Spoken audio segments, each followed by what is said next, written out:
অন্য আরেকটা এজেন্সি থেকে কানাডার জন্য ট্রাই করি, সেখানে আমরা 2বার রিজেকশন পাই। আমাদের কাছে মনে হয় যে নিউজিল্যান্ড অনেক ভালো একটা অপশন হতে পারে। ৫৫তম দিনে আমাদের এই রেজাল্টটা পাই। ফ্লাইওভার এডুকেশন থেকে আমরা অনেক সাহায্য পাইছি। আমার যেটা ভালো লেগেছে সেটা হচ্ছে ওনারা আমার কথা শুনেন এবং এজন্যই হয়তোবা আমাদের ভিসাটা হয়েছে। কারণ যা কিছু দরকার ওইটাতেও ওনারা হেল্প করেছে। ফ্লাইওভারের সাথে আমার অভিজ্ঞতাটা খুবই দুর্দান্ত ভালো ছিল। আপনাদের এই এক্সাইটমেন্ট আমাদের কাজের সার্থকতা দেয়। আসন্ন সময় যারা প্রস্তুতি নিচ্ছে তাদের উদ্দেশ্যে কিছু বলার আছে কিনা? আসসালামু আলাইকুম। আজকে আমাদের সাথে উপস্থিত আছেন আমাদের সদ্য নিউজিল্যান্ডের ভিসা পেয়েছেন প্রজ্ঞা আপু এবং ওনার হাজবেন্ড। আশা করি প্রজ্ঞা আপু এবং শুভ ভাই দুজনই খুবই ভালো আছেন।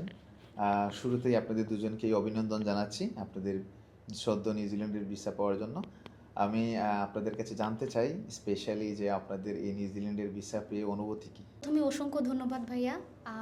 আপনি ভালোভাবেই জানেন আমাদের প্রায় 1.5 বছরের জার্নি ছিল। প্রথমে আমরা অন্য আরেকটা এজেন্সি থেকে কানাডার জন্য ট্রাই করি, সেখানে আমরা 2বার রিজেকশন পাই। 2বার রিজেকশনের পরে মন তো অবশ্যই ভেঙে গেছিলো। পরে আমরা চিন্তাভাবনা করি, আমাদের কাছে মনে হয় যে নিউজিল্যান্ড অনেক ভালো একটা অপশন হতে পারে আমার স্টাডি অ্যাব্রোডের জন্য। তো আমরা নিউজিল্যান্ড বেছে নেই। আমরা 53তম দিনে আমাদের এই রেজাল্টটা পাই। আর সেই কাঙ্ক্ষিত রেজাল্ট তখন আমরা দুজনই হাজব্যান্ড ওয়াইফ আমরা দুজনই চাকরিজীবী বিধায় আমরা অফিসে ছিলাম। কনফারেন্স কলে আপনার মাধ্যমে আমরা খবরটা পাই।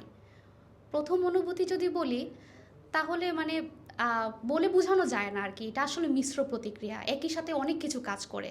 প্রথমে মনে হয় যে আসলে সত্যিই কি রেজাল্টটা আসছে, এইরকমই রেজাল্টটা আসছে। কারণ 2বার রিফিউজালে মনে হয় যে ভেতর থেকে ভাঙা যায়, ওই যে একটা আসে না যে আত্মবিশ্বাসের একটা ঘাটতি চলে আসে। তো পরবর্তীতে নিজেকে সামলাই যে হ্যাঁ বাবা আমার আসছে, আমি দেখি আমি যে সত্যি আমার ইমেলটা আমি পেয়ে গেছি।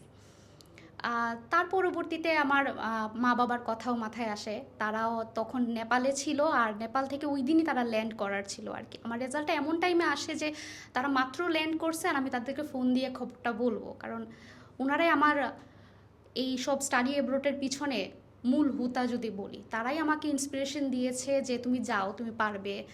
আর যত ধরনের আমার হেল্পের প্রয়োজন হয় আমি আমার মা বাবার কাছ থেকে পেয়েছি। তো প্রথম খবরটা আমি তাদেরকে দেই।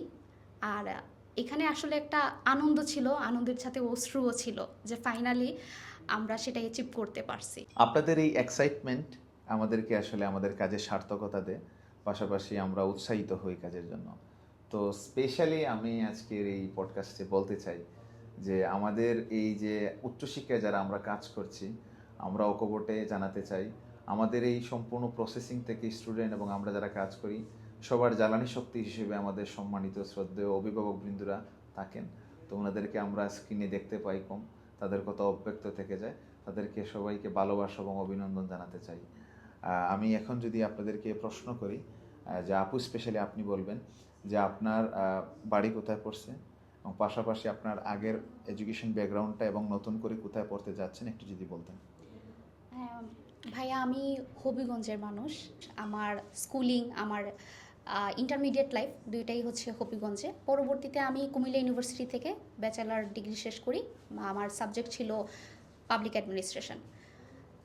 তার পরবর্তীতে আমি বাংলাদেশের একটি সুনামধন্য ব্যাংক ব্র্যাক ব্যাংকে চাকরিরত অবস্থায় ছিলাম। চাকরিরত অবস্থাতেই আমি IELTS এক্সাম দিই। সেই এক্সামে আমি ভালোই আসে আমার রেজাল্টটা। আমি 6.5 পাই, নো ব্যান্ড লেস দেন 6.5 ছিল। আর এখন আমি অফার লেটারও পাই মেসি ইউনিভার্সিটি থেকে। আমার বর্তমানের যে সাবজেক্টটা সেটা হচ্ছে masters of sustainable development goals. এবার আমরা শুনতে চাই শুভদার কাছ থেকে। দাদা, আপনাদের কানাডা রিফিউজাল ছিল, তো কথা হচ্ছে এখন যে কানাডা হয় নাই বলে কি আপনি নিউজিল্যান্ড চয়েস করলেন, নাকি নিউজিল্যান্ড চয়েস করার কোনো স্পেশাল রিজন আছে? আপনি কি একটু বলবেন? আসলে সেই ক্ষেত্রে আমি যদি বলতে চাই, কম্পারেটিভলি কানাডা এবং নিউজিল্যান্ড বেসিক্যালি প্রায় সিমিলার অপরচুনিটিস প্রোভাইড করে আমাদের যে কোনো বাংলাদেশি মানুষকে বা যারা মাস্টার্স করতে চায় ইন্টারন্যাশনাল স্টুডেন্টদেরকে। তো সেই ক্ষেত্রে আমার সবসময় back of the mind second option হিসেবে নিউজিল্যান্ড ছিল।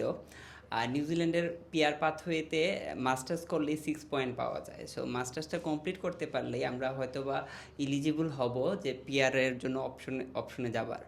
আবার আরেকটা জিনিস হচ্ছে নিউজিল্যান্ড র্যাঙ্কিংয়ে 3 নাম্বার এক পজিশনে আছে সেফেস্ট কান্ট্রিদের দিক থেকে। সো সেই ক্ষেত্রে আমরা ওইটার হেল্পটাও পাবো।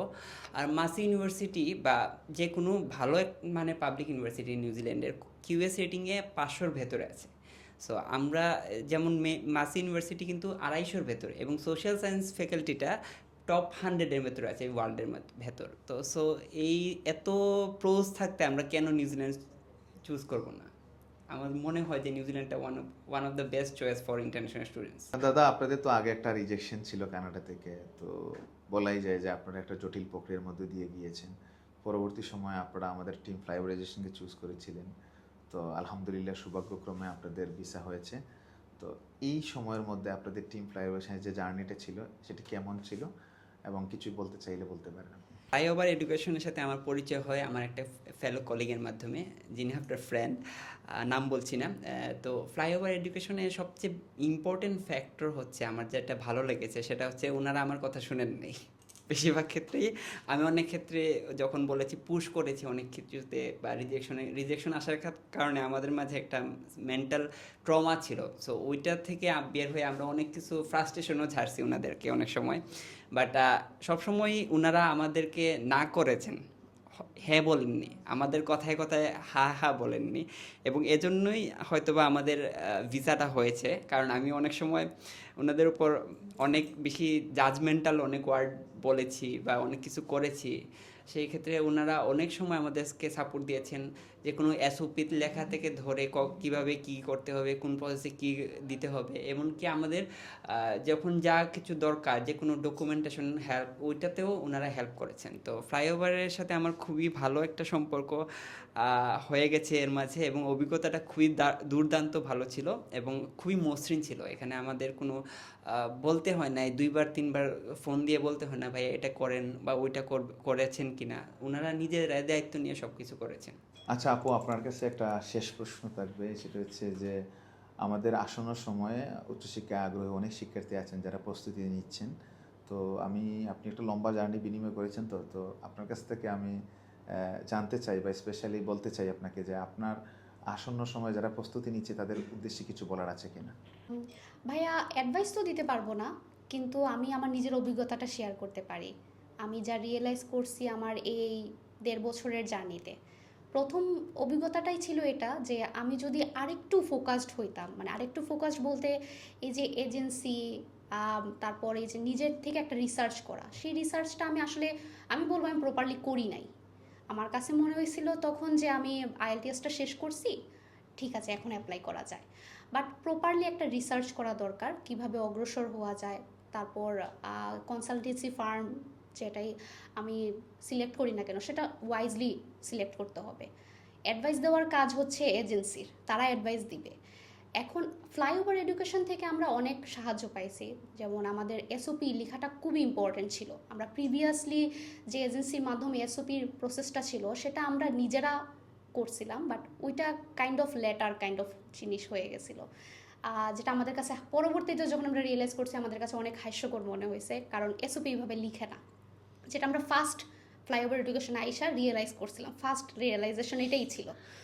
তো আসলে জানতে হবে, তারপর আগাইতে হবে, আর জ্ঞানের তো আসলে কোনো সীমা পরিসীমা নাই। তো এটাই ছিল ফার্স্ট রিয়েলাইজেশন ফ্লাইওভার এডুকেশনে যুক্ত হওয়ার পরবর্তীতে দেখা যায় যে আপনারা যেভাবে রিসার্চ করতেছেন, আমরা প্রতিটা স্টেপে আপনাদের সাথে যুক্ত ছিলাম, আমরা জানতে পারছি যে আসলে কী ধরনের ডকুমেন্টেশন প্রয়োজন পড়ে। আর পরবর্তী যতই আমরা স্টেপে যাই না কেন, তখনও দেখা গেছে যে আমরাও আপনাদের সাথে রিসার্চ করছি, নতুন জিনিস জানছি যে এভাবে করা লাগে, এই কাগজগুলো লাগে, এই ডকুমেন্টেশনস লাগে। তো আমরা সেভাবেই অগ্রসর হয়েছি, আর শেষ পর্যন্ত আমরা এই দীর্ঘ 1.5 বছরের জার্নির পর আমি কাঙ্ক্ষিত রেজাল্টটা পেয়ে যাই। সেজন্য ফ্লাইওভার এডুকেশনকে অসংখ্য ধন্যবাদ। আর আমার যারা ফেলো মেম্বাররা আছে, যারা স্টাডি অ্যাব্রোডের জন্য চিন্তা ভাবনা করছে বা মনে করছে বিষয়টা জটিল কিছুই না, জটিল ভাবলেই জটিল। সহজভাবে নিতে হবে, পড়াশোনা করতে হবে, আর যতই আপনি স্টাডি করবেন ততই জিনিসটা সহজ হবে।